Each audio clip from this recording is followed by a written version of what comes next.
Hey guys, today's video is going to be about making a character for the Totem Warrior Barbarian subclass. Let's get started. So firstly, I need to go over some of the base features of the Barbarian class before I really get into the subclass features of the character we're making. So Barbarians are the tank of D&D 5e. They're the melee characters whose main role is to soak damage and then deal it back to their opponents. They support their team primarily through drawing the aggro and dealing damage of the most dangerous monsters you'll be facing. This is because Barbarians have a variety of features as well as a D12 hit dice.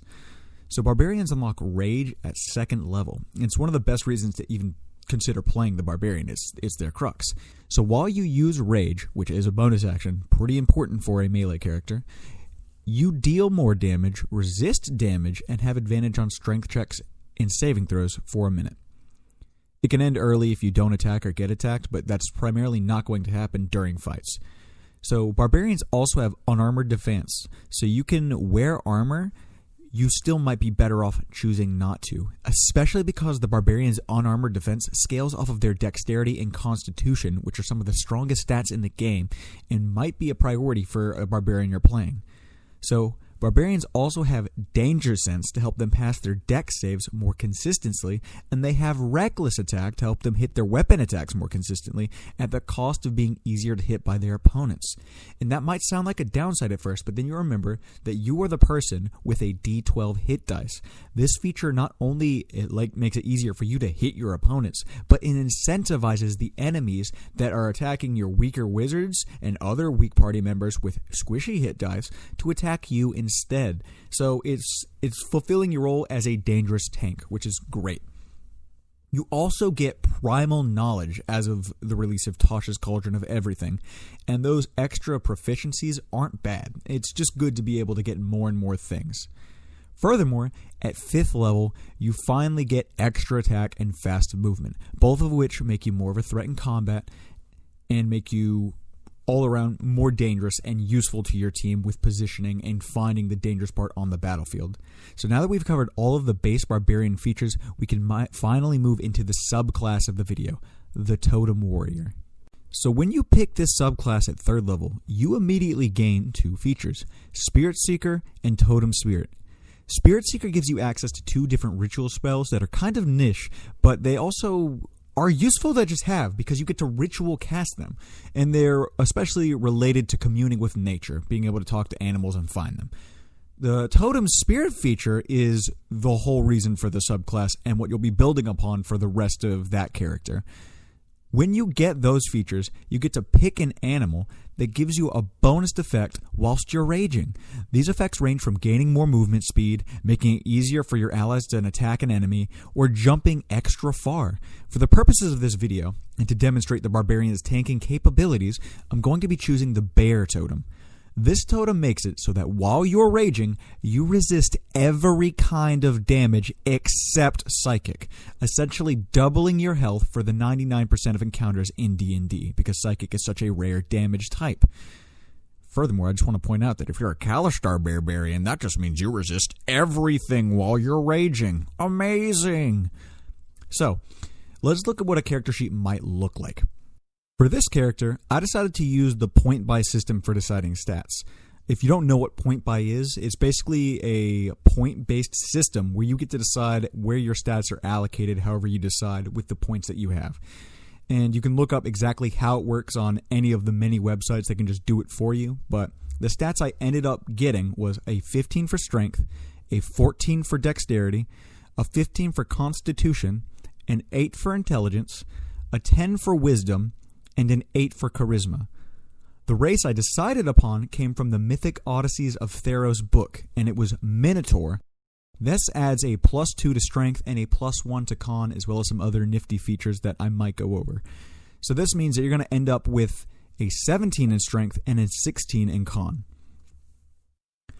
This is not only thematic for the bulky, takey Barbarian being the Minotaur, a big bull-like creature, but it's also going to play into our character's backstory, which I'll discuss in a moment. First, we need to talk about the character's background. And I decided that the soldier from the player's handbook was both fitting and useful to the character's backstory and class, specifically because they ended up being a bit of an enforcer or someone who goes out and does stuff for the Emerald Enclave. So now that we understand the basics of our Barbarian, let's take a possible character that could fill this archetype.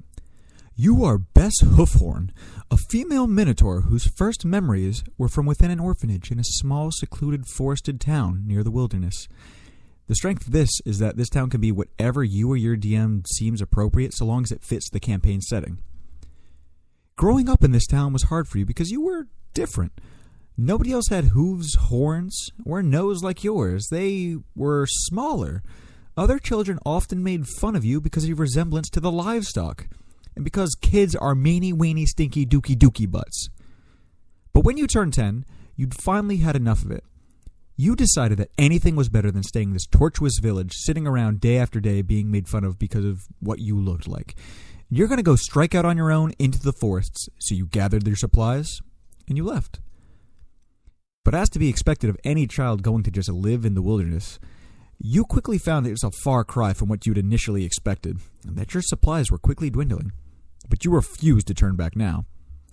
After a few more rough days, you were thinking about whether all of this was a mistake, when you were miraculously found by another member of the Emerald Enclave, Joe Schmo. The member was surprised to have found a minotaur child this far into the wilderness alone, and asked if you needed some help. You quickly accepted his or her aid and soon found yourself a new companion. Joe Schmo helped to raise and teach you how to live off the land, and the importance of holding the balance between nature and society. When you were finally old enough, you eagerly joined the Emerald Enclave and began traveling on your own to assist them. Whenever you find some downtime for yourself, you like to spend it in a small shack you built outside of your town in the woods you grew up in. This backstory not only explains why you're a member of the Emerald Enclave, but also why you're a rage-induced barbarian at one with nature. And a few character traits to roleplay beyond the basic features of I am here to play D&D as Minotaur Bullwoman. It's also flexible enough to put you into most campaigns. The secluded town can be inserted into any DM's campaign as long as there's a forest and you talk with them beforehand. The Emerald Enclave member who assisted you could be flexed into any role the DM decides. They can be a main character hook that can help the party. It can be a side quest that you do randomly. It might not come up at all and just be something that is left to your backstory, something as a nice little memory. So let's talk about some of those character traits that I mentioned. What character traits would Bess Hoofhorn have? So let's start with the personality traits. Bess is headstrong, tenacious, quiet. She often makes her mind up about something and goes through with it, even if she isn't wholly sure things will end up perfectly well for her. She also has walls put up around. It's hard for her to make friends very easily because she's had such bad experiences with people and how they've treated her throughout her childhood.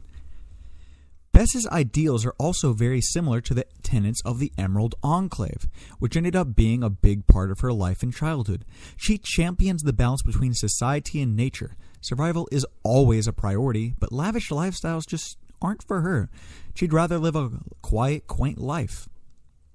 And unsurprisingly, Bess's bonds are also to the Emerald Enclave and to the member who helped save her life.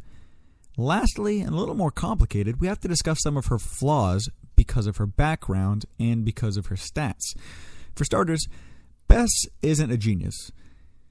She can be easily overwhelmed when there's too much information being given at once. And at times like this, she just tends to zone out or pretend like she perfectly understands to avoid being called out, like a lot of us do, even if all the information she's receiving is important. And lastly, to be expected, she also doesn't respond well when people refer to her as an animal, monster, beast, cow. It kind of pulls her back to her early childhood, and she might respond explosively, angrily, rage-like, barbarian-esque. Just something to think about when you're role-playing a Minotaur.